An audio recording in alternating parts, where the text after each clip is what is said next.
Every day when we live our life here on planet Earth and go about our day, did you know that about 3 million tons of garbage are thrown out every single day?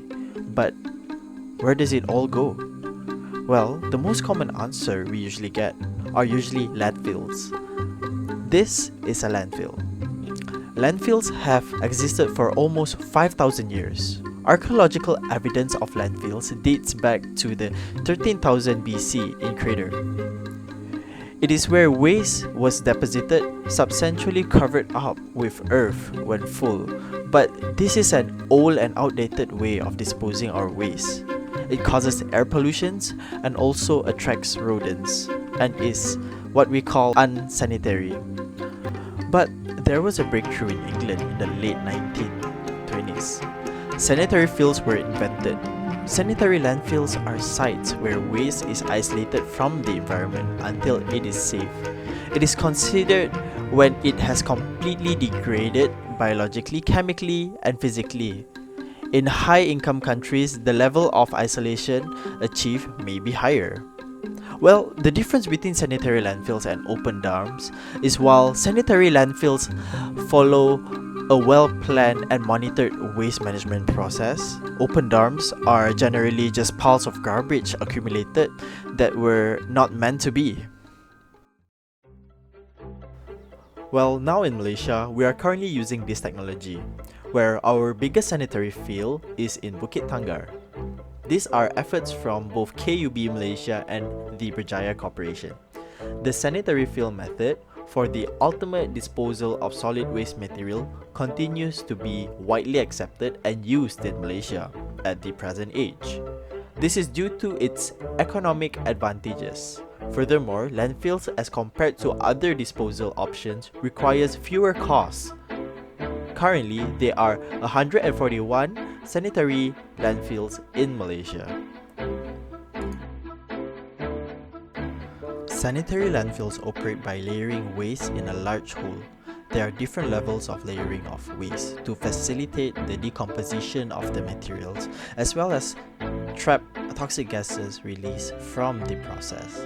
The layers are made in such a way that the bottom part has the smallest volume, with the top part taking the bigger volume to avoid collapsing of the land. The first layer is the linear system. This is the lowest layer and the first one used in laying foundation for the sanitary landfills. The process entails the application of compact and well-dense clay to prevent the seeping in or out of liquid. It is for this reason that this clay is completely impervious. These modernized types of landfills is also fitted with high-density plastics, which is applied on top of the clay for reinforcements. This engineering design is to make certain that there is no room for penetration of liquids, thus preventing contamination of the underground water, which could possibly cause leachate. The second layer is the drainage system. The drainage system takes care of the liquid produced from the decomposition of some waste materials. Due to the toxicity of this liquid, it should not seep past the linear layer. The drainage layer aids in draining away this liquid to avoid it from getting close to the linear system. Moreover, rainfall and snow may also seep in on top of the surface to the landfill and also needs to be drained away. These liquids may contain contaminants from the waste materials that can corrode the linear system and contaminate the soil and water below the landfill. In reducing this risk, the sanitary landfill is fitted with perforated pipes on top of the linear layer to collect all the liquids that find their way on the bottom of the landfills through leaching. In other words, causing leachate. The plumbing system then directs the leachate to treatment plants to undergo treatment for reuse. The third layer is the gas collection system. In the same way that liquids are produced, gases are also released through natural processes. Methane is the most common of these gases. Methane is a gaseous hydrocarbon that is very volatile as well as toxic, and thus, when released into the atmosphere, it contributes to global warming and can harm the overall environmental health. Therefore, there are these extraction pipes. These extraction pipes help trap methane gas and transport it to treatment plants, and then the gases will be treated to produce electricity and to help power up various processes. The fourth layer contains the trash itself. This is the largest layer and also the upmost top. Periodically, trash from the previous sources is brought into various garbage collection companies and dumped in this layer. To avoid taking too much space, the garbage disposed of it is compacted on a daily basis. So once this has been done, a layer of compact soil is applied to the surface of the sanitary landfill. Soil does a good job of containing bad smell and the growth of harmful microorganisms and also pests and flies. Also, the compact soil keeps away windblown debris. Landfills has been known to be deep as 100 feet and can take up to years before they can be fully filled after compaction. In spite of all these processes, due to the toxicity of the waste buried deep down, there is still a chance of contamination either of the waterway or the soil, which affect plants, some of which are edible to both man and animals. To avoid this, sanitary landfills have been closed to repurposed for regardening and any other form of crop planting, where they are monitored for decades, and the soil regularly tested for irregularities. If plants are dying, then there might be still methane gas being released from the land. Once it is proved that the land is safe, the area is open for various uses, though limited. Heavy-duty projects such as construction of housing units are not allowed since the ground will have to be scraped for the establishment for a suitable foundation. Simple land-intensive projects such as open spaces, nature parks, and also golf courses are encouraged on such land. But are sanitary landfills a good idea? Well, it keeps our surrounding clean. A dedicated space is very much required where waste can be dumped to keep cities, towns, and districts clean.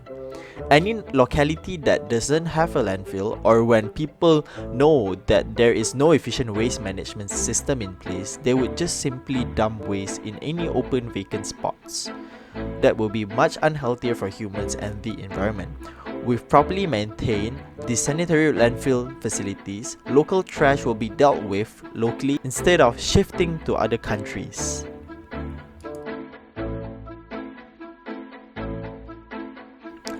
Sanitary landfills are also a source of energy. In landfills, as trash accumulates and begin to break down, carbon dioxide and methane gas are produced. Municipal solid waste landfills are the third largest human-generated source of methane emissions. Using these landfill gases to generate energy and reduce methane emission produce a positive outcome for the local communities and the environment. We also have to take a look at the effects of wastewater and how bad it is for the environment. As we know that landfills tend to produce liquids that are harmful to the environment, but these days, sanitary landfills are really eco-friendly. These days, the landfill concept has been changed.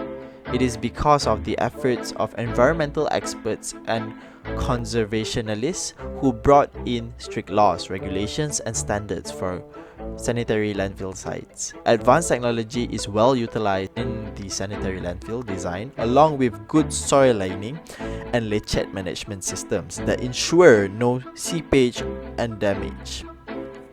Sanitary landfills also keeps hazardous waste segregated. A place is always required to dump recycle and non-recycle waste separately, and also to keep more hazardous material, the need to be segregated from the public. And lastly, why is it so widely used is because landfills are cheap.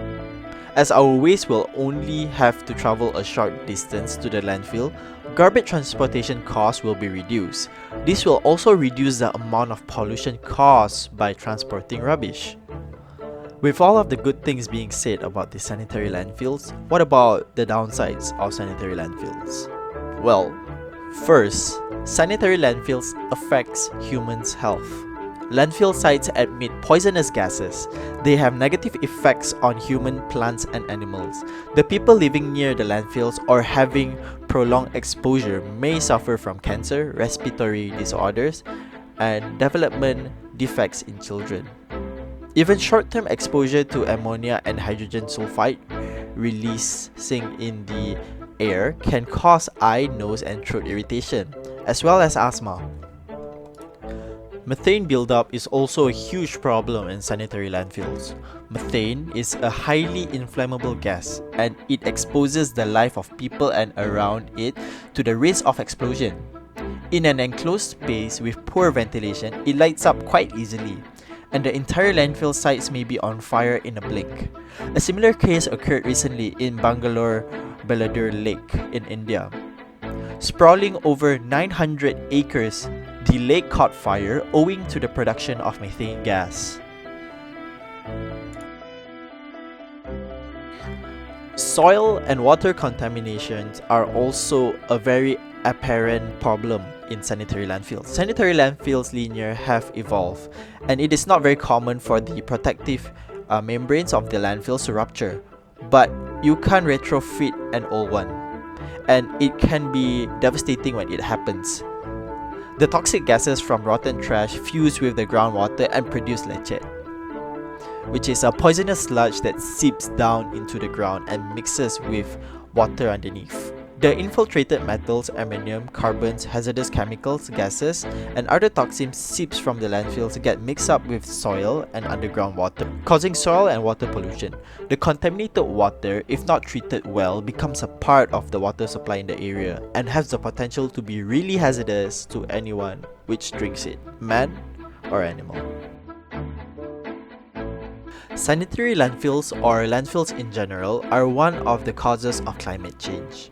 A major disadvantage of landfills is the release of harmful gases. 1 ton of biodegradable waste can produce up to 400 to 500 cubic meters of landfill gas that contains methane and carbon dioxide as a major constituents and traces of other gases. Methane is a greenhouse gas that is 25 more hazardous than carbon dioxide. Thus, this increases the implications of global warming and climate change. And lastly, landfills and sanitary landfills are accident-prone zones. Sanitary landfill sites often become vulnerable to collapse due to rain, spontaneous combustion of gases or materials, or excessive waste accumulation causing the damages that are deep and almost irreversible. The death toll was 113 when a massive landslide outside of Ethiopia's capital, Addis Ababa, collapsed in March 2017. It's believed around 150 people were here when the landslide took place on Saturday night. Dozens of people are buried under tons of waste, as you can see behind me there. People have been making a living by picking through the rubbish dump for useful items. Some had even made permanent homes for themselves around here. It's believed children are among the dead. Search and rescue operations continue here, but rescue workers face a tough task. Bulldozers. Just a month later, Sri Lanka's Methatamula landfill site suffered a massive collapse, destroying 140 houses and taking 30 lives. And later on, in February 2020, 2 workers lost their life when the Zaldivar landfill site in Spain collapsed.